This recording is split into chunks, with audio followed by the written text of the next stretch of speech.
In this video, I'm gonna give you the exact roadmap that I use to scale my own basketball training business from zero to $50,000 a month, multiple locations, multiple trainers underneath me, and actually the exact roadmap that I'm using right now to scale my next service-based business. Most people either try to scale too quick or too slow, or they take the wrong step at the wrong time, and it can literally kill your business. So in this video, I'm gonna give you the step-by-step blueprint, so that way, no matter where you are in your business journey, you know exactly what to do to keep moving the business forward at the right speed. Now, the first thing in scaling any service-based business is actually doing a lot of unscalable shit, which is why most people don't scale their business, because like, oh, this isn't scalable. Me knocking on every door, me doing every job, me taking every call, me posting a ton of content. That's not scalable. Oftentimes that's what you have to do in the beginning, and you have to do it as fast as you can so you can get it out of the way. So in reality, you're saying yes to every single client. You're doing some free jobs, at least in the beginning. You're getting testimonials, you're getting results, you're getting case studies. And most importantly, you're building knowledge, which is the number one asset that you are going to have in this business. Now, you could say, oh, well, I could scale without doing that. Okay, how are you going to train an employee if you've never been in the field and you've never done every single step of the process? So really in the beginning, it's doing a lot of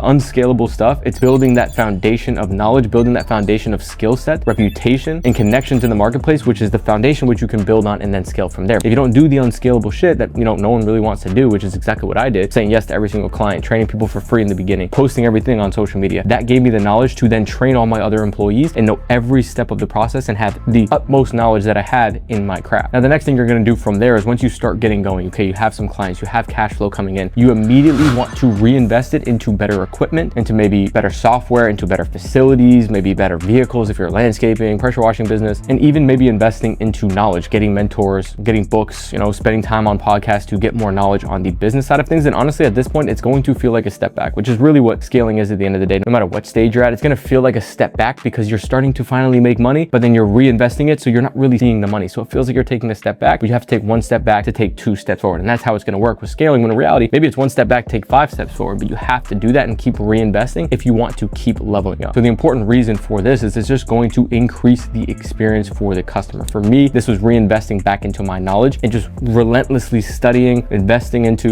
books, into mini courses, certifications, things like that, which elevates my ability as a service provider to provide that service to a higher degree, to get results at a faster level, to get results more painless, which is only going to turn into more reviews, more referrals, and more business growth. But if I don't do that, if I don't really invest into my knowledge and I kind of just stay average, that's where it gets really tough to scale, because you're just average at what you do. So maybe you're a physical therapist, boom, let me get more certifications, let me get more experience, let me intern for this person. Maybe it's a home services business, let me get more equipment so the rest of my team is good, or let me upgrade to a truck so I can get things done faster, I look more professional. For me, that was, okay, let me go get a facility. I'm again pouring all that money back into the business. That's just going to allow me to expand, have more control over my time, service clients to a better degree, service more clients. So I'm just continuing to reinvest back into the business to continue to keep growing the overall pie that I am able to, eat from, if you will. And the big thing here is oftentimes you're not going to get that ROI immediately. As soon as you improve your equipment, you might not be able to raise prices immediately or immediately get more customers, more referrals. It might be 3-6 months down the road, but you have to understand, okay, am I making this investment? But you have to understand, when you're making these investments, this will turn into dollars down the road. Sometimes people invest in the completely wrong things. They're like, oh, I want to invest in a bunch of merch.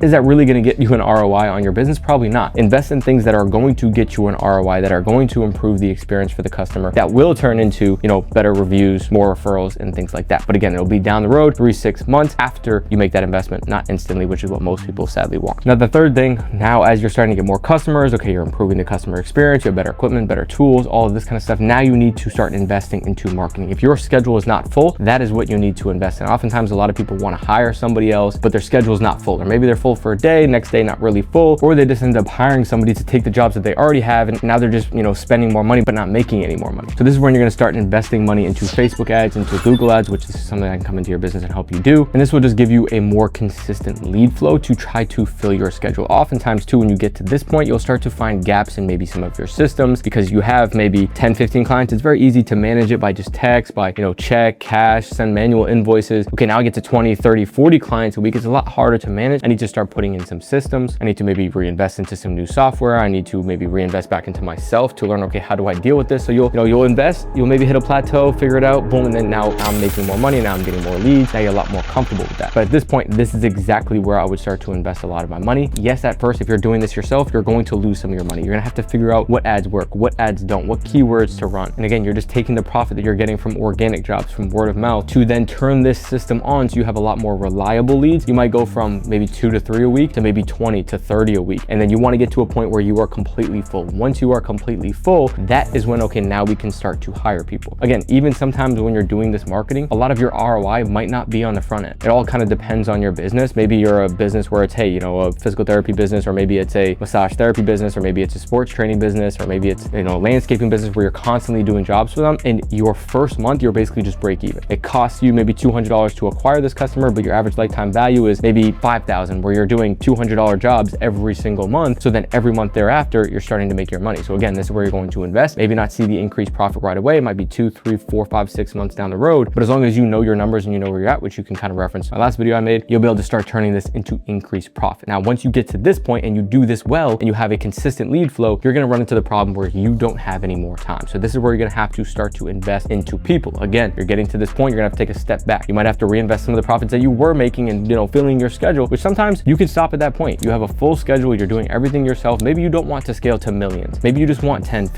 $15,000 a month. That's fine. You can stop there. But if you do want to scale, you might have to go from, you know, making $12,000, living a lavish, comfortable life, to now trying to scale yourself out of the business. Might have to drop down to 6 or to 8 to reinvest back into people, to then handle more jobs, and then obviously grow down the road. But how do you know who to hire, when to hire all of these people? Now, depending on the business, usually the first thing you want to hire is somebody that will save you time. So this could be someone that handles all of the leads. This could be someone that handles the phone. So maybe you're doing, you know, 10, 20 hours worth of admin week of work and you're in the field 30 hours. But hey, if I can just increase that so I'm in the field 50, I can, you know, hand that off. It's a lower dollar per hour task. I can just have somebody else do the admin work. That allows me to make more money. I'm making more profit and I'm having somebody do this. It's a win-win. Now, once you get to the point where, okay, you've bought back as much time as you possibly can. You're even, you know, hiring a cleaner, someone to do your laundry, cook your food, all of this kind of stuff, just to buy you more time to be in the field. You'll eventually hit the point where, okay, there's just no more time. So now you're going to need to start to hire people to replace you. This is where it's very important to invest into your team, to hire the right people, but also into systems, into SOPs. And that's why it's so important that you start in the field, that you do all the nitty-gritty, unscalable stuff. And while you're doing it, you want to start building these SOPs. So how am I, you know, doing every single project? If I see this, what do I do? What is this step-by-step process of how to complete a job, how to invoice a customer, you know, how to get referrals? You want these SOPs in place so when you do hire somebody, you're ready and you can handle them and you can train them the right way. Because the worst thing that you can do is hire somebody, which is what most times will happen when you hire your first guy. I'm not really ready. I don't know how to train them. You're going to make mistakes. You'll probably lose them and have to hire another person. So if you can start to, you know, train yourself, start to have these SOPs, these systems in place, so when they do onboard, it's as easy and streamlined as possible. And ideally, you get to the point where you're almost like McDonald's, where you can have literally anybody with a brain and a couple, you know, 2 arms and 2 legs operate and do what they need to do, because everything is so crystal clear and they know exactly what to do at exactly what step. It basically just becomes a machine. So again, even at this point, that's where you might have to, again, invest back into your knowledge, invest back into your skills. It's a new skill set at every single stage. A new version of your business is going to require a new version of you. That's oftentimes why it's so hard for people to scale. It's not that the business is tough, but it's the person that you have to become that is tough. And even when you do get to this point, again, it's reinvesting back into everything, because you have to manage, you know, the product. You have to make sure you're reinvesting back into that product and paying attention to the people, quality control, because you can easily have one employee that gets lazy. You don't notice it. You end up losing 5, 10 jobs because you didn't have your finger on the pulse. So this is the point where you can eventually start to step back a little bit. Maybe you become more of the owner. You have other people in the field, but it is also very important before you get to this point, because a lot of people, you know, you're the person that wants to work. You like grinding. You get satisfaction out of working. You don't want to just completely, you know, outsource everything and now you're just sitting there and you have nothing to do. Oftentimes that is the most depressing place to be. So now if that's what you want to do and you're like, hey, I just want to spend time with my family, I don't really want to work as much. You're almost like, hey, I'm on my way out in terms of working. You're 50, 60, whatever. That's great. But also know, hey, if I, you know, take some time back, what am I going to do? Am I going to spend my time on a hobby? Am I going to spend it, you know, maybe